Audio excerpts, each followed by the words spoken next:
Is it a win or is it a bad week? I'm poised to earn $1,500 this work week. But if you've been a longtime follower of the Gig Geezer channel, $1,500 earned is not really what the Gig Geezer is known to make. So we're going to talk about that on this segment of the Gig Geezer. If this is your first time checking out the Gig Geezer, if you're a returning visitor of the Gig Geezer, thanks for coming by. And if you would not mind, hit that subscribe button, give my content a thumbs up, share my content among others, and I definitely welcome your comments in the section below.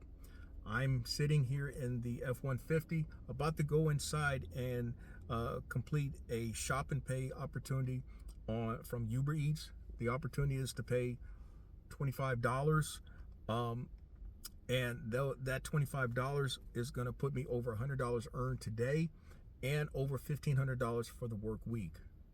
The teaser posed the question, is $1,500 earned a win or a loss?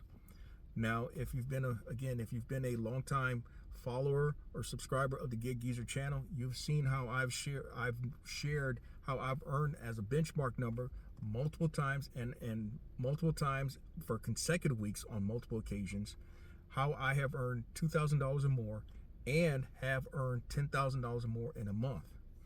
Coming out of August, I failed to reach $10,000 for the second consecutive month. Arguably, I had my worst earnings month in my ownership and operation of a sprinter/cargo van, as I earned $7,248, and that's based on a full suite of gig apps, be it gig food delivery or last mile gig delivery apps, and cash game / 1099 opportunities, and brokered opportunities. I mean, just take it for what it's worth. Again, this is all based on my body of work and my body of work only. And so I welcome your comments in the section below, whether you think it's a win or a loss. Personally, I have shared privately going into today that I felt, based on how this work week has unfolded, $1,500 would be a win, although it is not the type of win that I'd like to be sharing. I'd like to be sharing like I did last year sometime a year ago, where I was sharing how $3,000 in a week was a win, or $2,500 in a week was a win, or me getting to $2,000 in that week was a win. And maybe even earlier this year, there were some weeks in which I felt if I got to 2,000, it was a win. But that's how this market has changed so drastically over the last couple of months, at least for me here in the Columbia, South Carolina metropolitan area. So I'm about to go inside, complete this order, but I've got content that I've already put together for this segment of the Gig Geezer. And so what I'll do is, when I get back from shopping, I will end this segment of the Gig Geezer with the other content.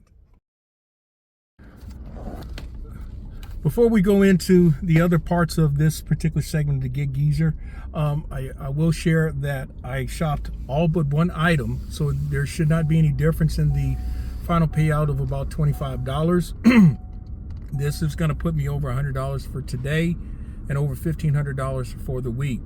As you can tell here, I'm leaving the strip mall area to go drop off the order. So what I'm going to do now is segue to the other parts that I've documented that led me to this number of $1,500, specifically the other deliveries that I completed on UberEats today. All right, so what I'm going to do is incorporate a couple of big deliveries that I am doing today, September 1st, 2024. This first one is a UberEats pickup, and the offer amount is $11.07, and I am actually going up one freeway exit to pick up this particular order. So it's a nominal start to the day. Again, what I did yesterday was 3 Instacart opportunities that paid $101 and change, and then I had 2 other UberEats opportunities that paid a total of $25.74, and that was what I had hoped to do to put myself in a position to reach $1,500 this week. So I entered today at $1,410, and so I need like $90 to reach 1,500. I would rather be looking at trying to make 2,000 than 1,500. But that's the way it's been for me the last month. I mean, again, this is the 4th consecutive week in which I have failed to reach what had been a benchmark number of $2,000 a week. I still don't know what I'm going to have to do to get there in September. What I would say is that if I base it on what has been my current model of revenue streams, I would need to see an increase in brokered opportunities and paying brokered opportunities, in addition to last mile gig delivery opportunities, paying gig delivery opportunities that would allow me to speak of some type of incremental recovery. All right, so we've got the order, and now we're going to the drop-off location, which is to an actual grocery store where it's for an employee.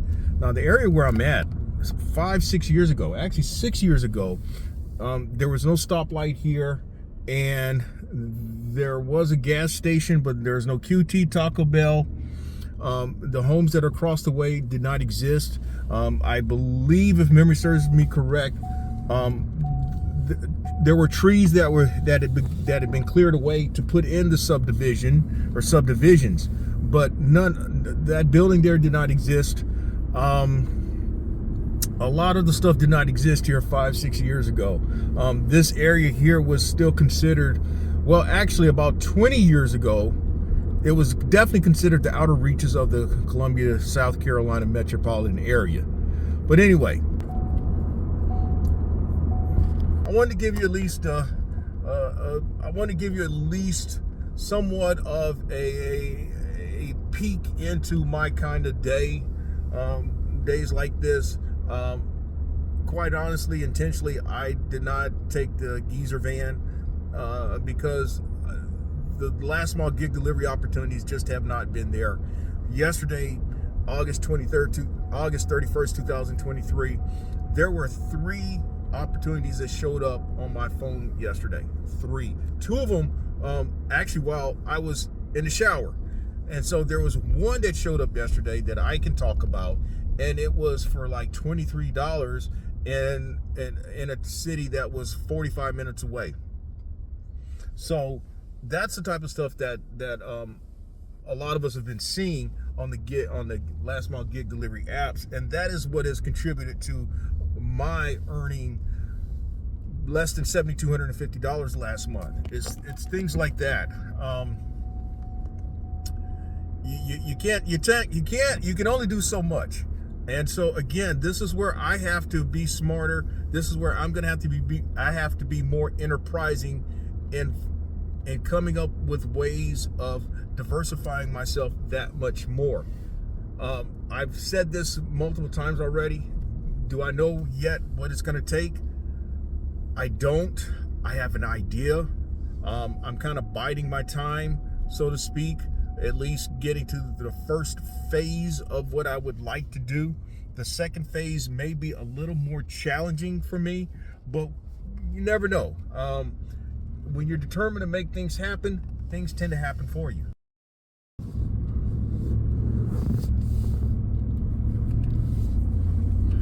All right, so we're right down the street from the drop-off location. And from this point, unless something comes up that is compelling, I will be trying to migrate to another part of the Columbia, South Carolina metropolitan area in hopes of reaching the goal that I've set out for today. Again, the goal is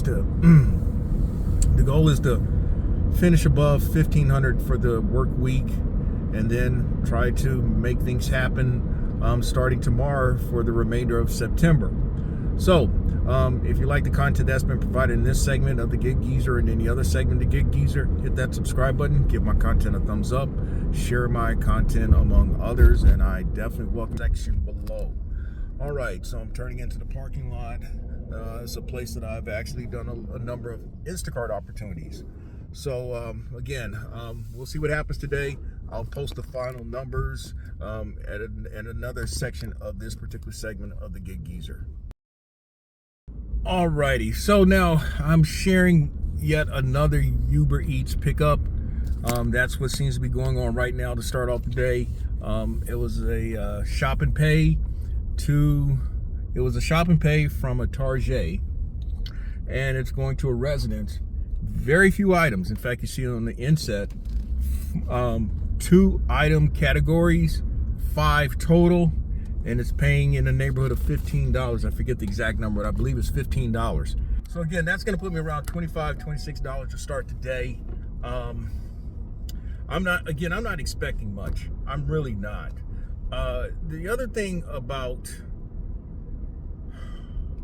the way things have been going for me lately is that I've noticed this trend, this downward trend. I've yet to call it a downward trend or a negative trend, but truth be said, I've noticed the downward trend since, I want to say since July, right after the holiday.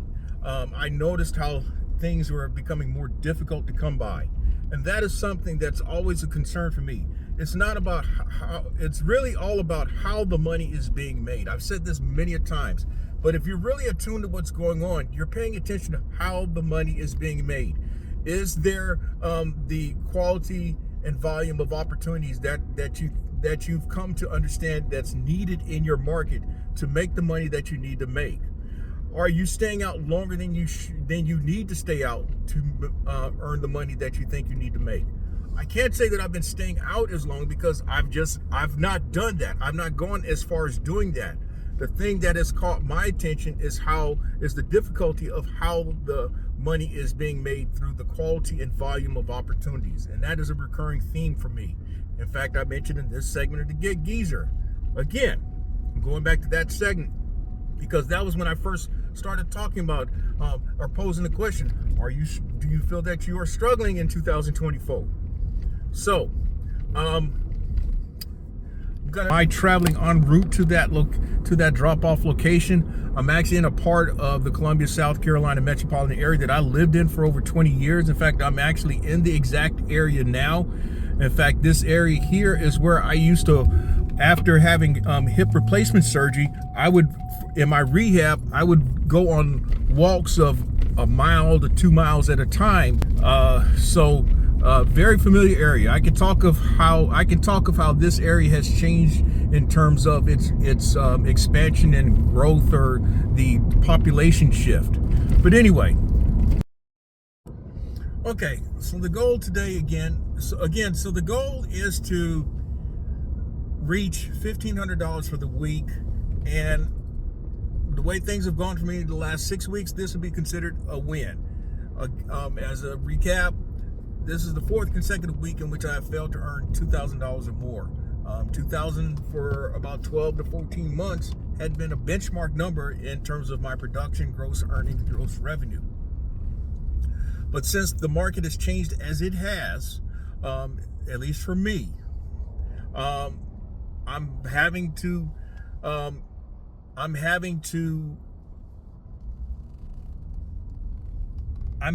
deal with the cards I'm having to play the cards that have been dealt to me. Having played poker at one time for money, at least online poker for money, you can make it to the final table. It's possible to make it to the final table so long as you have a chip, you've got a seat, but you're not going to be able to do it all the time in terms of being dealt a continuum of bad cards and expect to somehow stay at the table. And so it's incumbent upon me to find a way to put myself in a position, hopefully, to see better dealt cards for me to play in my enterprise in delivery and transport. So now I'm doing a stacked UberEats order. It's an amount that I normally don't do it for. It's at $16.07 for 2 orders. One pickup is at an Arby, and the other, I believe, is going to be at a Jersey Mike. But the drop-offs are on the same street, not far apart. Now, there was a time, a couple of years ago, $1,500 was okay. In fact, when I was operating primarily out of this F-150, this time 3 years ago when I was operating primarily out of the F-150, and as late as 2 years ago, and I was doing primarily gig food delivery stuff.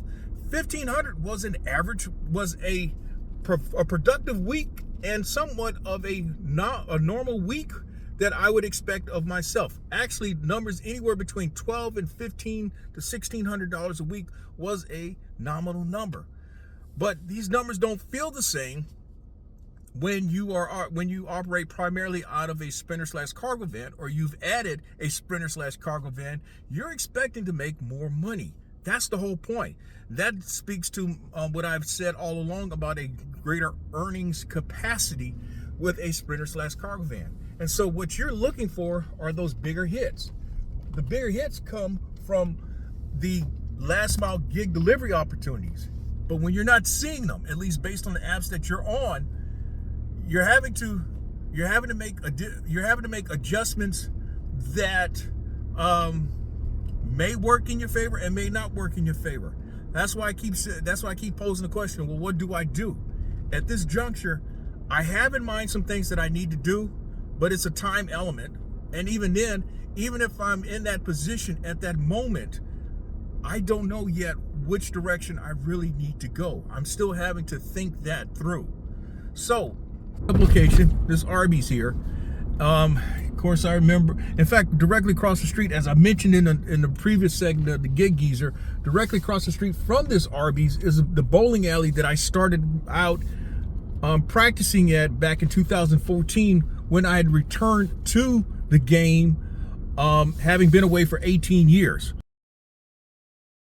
So, one other thing I'm going to say about that bowling alley, and this is personal self-advertisement though, but at that bowling alley they used to have a high-level scratch tournament called it was an eliminator tournament, in which you bowled like 4 or 5 games to cut the field to a number of cut the field in half, and then you bowl for the cash spots that were available based on the number of entries. Well, the first year I bowled in those eliminators, I got my ass kicked. Just to be real, I just got my ass kicked. And a lot of it had to do with the fact that it was my first year back, big learning curve, having been away for 18 years. We're talking about basically 2 generations of technology and equipment that I had to get used to, in addition to just getting up to speed with equipment. Well, the second year, 2015, I got competitive. And towards the second half of the eliminator schedule, I was consistent at cashing, including winning one of those top-notch eliminators. In fact, the guy that I beat in the final match, he's bowled out on the national tour, multiple-time winner. I think he's won 7 or 8 times on tour, and he's earned close to $1 million being out there. And every time I would run into him, he would often remind me of me beating him in that final match. But I think at the moment it was kind of a surprise, because nobody had put that much credence to my name in terms of being a contender to win the tournament, let alone cashing. But I had started to cash again. I started to cash, and then on that particular day I kept bowling. I made a cut, I made another cut, and then I was in the final match. And I won. And turned out that I was the oldest winner of one of those eliminator tournaments. I was one of the oldest winners. In fact, there was another series of tournaments that were going on about that time, and I won a few weeks later across the state in Spartanburg. Same thing. The first geezer to win one of those tournaments, high-level scratch tournament. In fact, the guy that I beat went on to win a couple of regionals. And quite frankly, when I would run into him, I would sometimes bounce information off of him to get an idea where the shot was, or where the break points were to play the lanes. But enough said. We're about coming up on the entrance for Jersey Mike, just as I called, and we'll continue the conversation again. All right. So what I decided, I called an audible. I'm going to take you at least to the first drop off, but it also gives me a chance to divulge about the bowling. What I recall with both of those tournaments that I won within a month span, they had both tournaments had some challenging shots. And one of the things that, at least while I had bowled on a regular basis between 2014 and 2021, I was known for being more competitive when there was a difficult shot, one that requires you to make a lot of shots. And then when you're having to make a lot of shots means that you're not, strikes are at a premium. So in the tournaments in which it becomes like a track meet and there's a higher scoring pace, I didn't bowl as well because for whatever reason, I never had really a very high strike percentage. I was always known for a high spare shot making percentage, making the spares and the splits and the washouts. And so what I remember very distinctly with at least one of the tournaments, the one on the other side of the state, I struck like 38% of the time, but yet I converted on 84% of all my spare attempts. That includes splits, washouts, and other spare combinations. That even translated into when I cashed in a couple PBA tournaments. When the scoring pace there was some kind of a scoring pace, but then it also required shot making. That's when I bowled my best. In fact, I would have spare conversion percentages of 80% or better.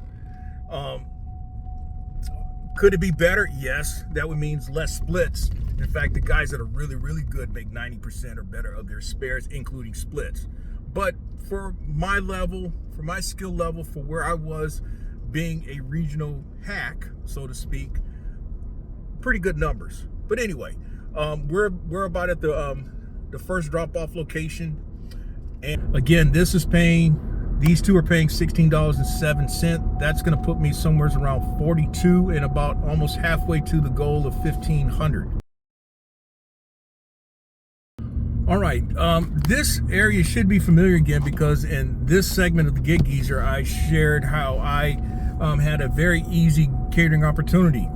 And so I opted again for another UberEats opportunity. This one is, I believe, for $15 as well, $15 or $16, somewhere's in there. I forget the number, I really do. But it was a pickup from, that's the order right there, a pickup from Panera Bread, and it's going to an apartment community that's about 15 minutes from here. Yes, I'm taking it because there's not much else going on. The option that I had was going after a Instacart that was for $24, but would have taken probably twice as long to get there. And so when you're in situations like that, you have to calculate, is it worth your time? Is the money worth your time? If it's not worth your time, then what do? You pass on it and you look for something that makes better sense. And so that's what I'm doing. I'm still staying in the area that I've been working for most of this morning. And it's going to put me that much closer to where I want to be. All right, so I want to say about 15-20 minutes have passed because I've migrated from one part of the Columbia, South Carolina metropolitan area to another part, and now I've got another UberEats opportunity. This one is from a place called Salsarita. It's a place that I've actually picked up a number of catering order opportunities.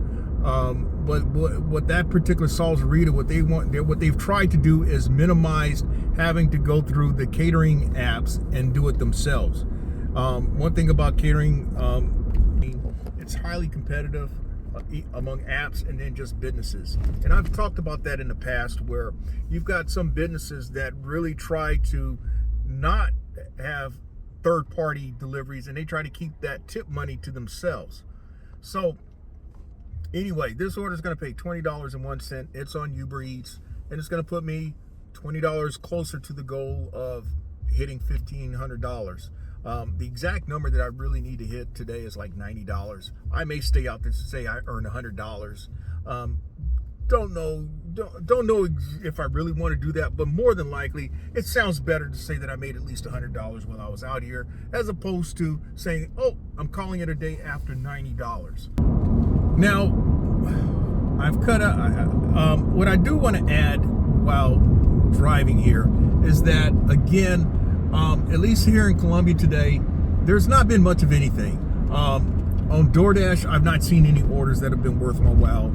I've got a Grubhub order that's in my pocket in case that this UberEats order is not a valid order, because what happens a lot of times on UberEats, you'll see an order for a pretty good amount of money, and depending on the place, it's probably a dead order. It's an order that has already gone out, and you're like the third, fourth, fifth, sixth, and even maybe the sixth person to come by.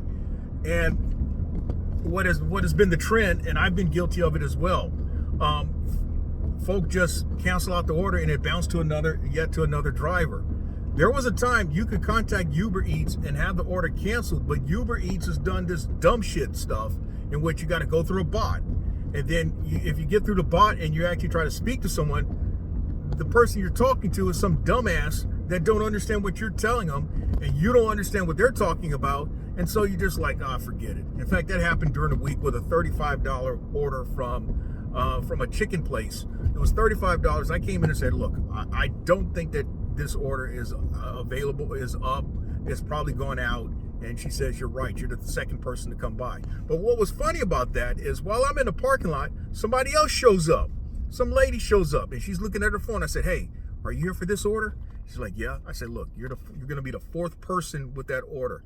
The order's already gone out. She said, uh-huh. And she kept on walking in. She didn't believe me. So, I mean, you got people that still are hoping that, well, maybe they could remake the order. Restaurants ain't remaking those orders. All right, so so we're leaving this pickup location. There was a catering order in there waiting to be picked up, and I think I saw the person who picked it up. Of course, she comes strutting in as if, oh yeah, shit, I got something going on here, man. Now, who knows how much it's paying? I mean, who knows? I mean, really, who knows how much it's paying? That's not even really that's not even, it's almost irrelevant though. But you know, it's interesting in how some folk have a certain amount of arrogance about themselves because they're walking in to pick up a catering order. And in fact, she walks in as she is and don't have any catering bags or anything. She just has an SUV. I'm gonna say that she's a part of the 98%. She's one of those who does things on a part-time basis and is oftentimes not prepared for many of the scenarios. Now, interestingly, when I picked up the order, because I was kind of concerned whether it was for real or not, as I mentioned before going in, and the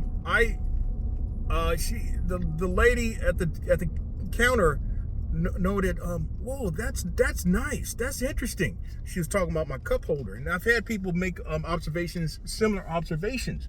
They've not seen someone come in with a cup holder, and I explained to her, yeah, it comes in handy.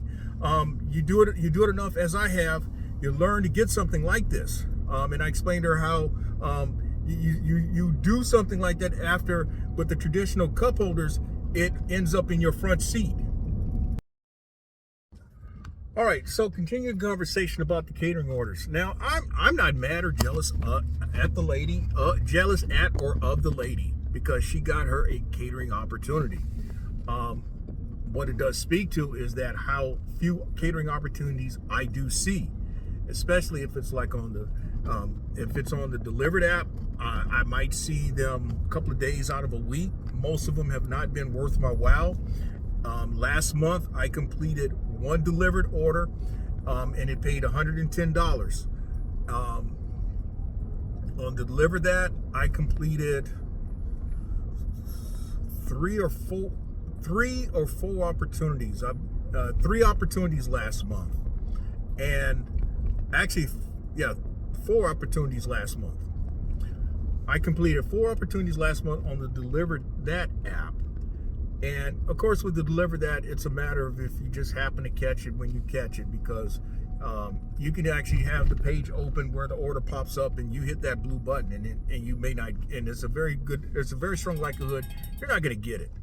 So, I mean, catering orders are what they are, man. I see them, and then I don't, and I see them, and there's a lot of times I don't see them. Of course, going back into geezer history, particularly like when I first got the spinner/cargo van, I did have a somewhat of a steady diet of catering opportunities back in 2022 and 2023, and particularly with the van, because I saw an uptick in the larger opportunities, the ones that were for several $100s and even a few $1,000s. Part of the reason why I got them is because I had the vehicle capacity to handle the orders. So I've talked a lot so far into this segment of the Gig Geezer. This is what, my fourth or fifth UberEats opportunity now today. No Instacart, no DoorDash. I had that Grubhub in my pocket and I passed on it. And then I've not seen a single last mile gig delivery opportunity. A fast friend of mine did shoot to me one on another app, and it was in another market. So not been much of anything on there. In fact, that's the whole point. If there was something to talk about, if there was something else to add to this conversation, it would be about how when some folk want to talk down on you because you are using your van to work orders like Instacart, DoorDash, Grubhub, UberEats. I'm going to say this, and this is just from my perspective. I have no problem using a van to work those orders if during the course of the day you happen to see some last mile gig delivery opportunities. That's when you're prepared to handle those orders, and it's just yet another earnings opportunity. For me, particularly, I have held fast to the mindset of using a van in most situations from an insurance standpoint, because my spinner/cargo van, I know that with having commercial insurance, there will not be any ambiguity with me using it for earning in the process of earning money, in the process of conducting business. There is always the possibility, even with me using this F-150 and having rideshare endorsement, there's always the potential that the company still may not pay, even though you are covered with the rideshare endorsement. That's with this vehicle. My Taurus, I don't have rideshare endorsement, so I don't use that vehicle. But another possibility with my using the van, at least, let's say Monday through Friday. Okay, if I do a DoorDash and Instacart, there have been situations which, upon doing those orders, I've also booked a brokered opportunity. And so once I complete those, I'm heading to that brokered opportunity. So the van gives me another level of versatility, whereas the F-150, I kind of limit myself. All right, so I've dropped off the last order, and now I've picked up on another shop and pay Uber Eats, and this should get me over $100 for today and over $1,500 for the week, and that's going to be it for me. Surprisingly, you just never know how it's going to happen. And I think what's the cool thing about Uber Eats is this is money that I can access today, or I can let it deposit into my account on Tuesday morning, since it's going to be a holiday tomorrow. But one of the things with some of the apps is that you've got, like with DoorDash, I've got the Dasher card, and so I use that for mostly gas, and if I'm having to make a purchase inside of a store. So I rarely use it for anything else, and that comes in handy. Grubhub is money that you can access today. Instacart obviously is money that you can access the same day. And in fact, what I earned yesterday on Instacart, I could have cashed out as early as yesterday, but I was hoping to add to that total today. So, presuming that I do get the entire amount, the offer amount is $24.85 for 23 items on a shop and pay from Target. And if it does pay what it should pay, that's going to put me over $100 for today. And then for the week, it will put me about $1,510 plus. Is it a win? I mean, realistically, it's a win given how this work week has unfolded, how it has developed, how it has evolved. In the greater scheme of things, if I look at over the body of work for the past year plus, somewhere it's going on now 15 months, I can't say that, but you keep going. I know that there are those who would tell me, Geezer, it could be a lot worse. And you're right, it can be a lot worse. When you think it's bad, it can get worse. So, and I understand this is why they say you take the good with the bad. It just so happens for me, it's not been a good stretch of weeks for me. This is 4 consecutive weeks in which I failed to reach that benchmark of 2,000, in which I failed to reach that benchmark of $2,000 or more. It is the second consecutive month. Last month, August, was the second consecutive month in which I failed to reach the benchmark, what has become a benchmark of $10,000 or more. One word of caution. One word of caution with what I've been sharing. This is all based on my production, my performance, based on opportunities that I have cultivated or have been afforded to me through the gig apps. This is not the results that everyone.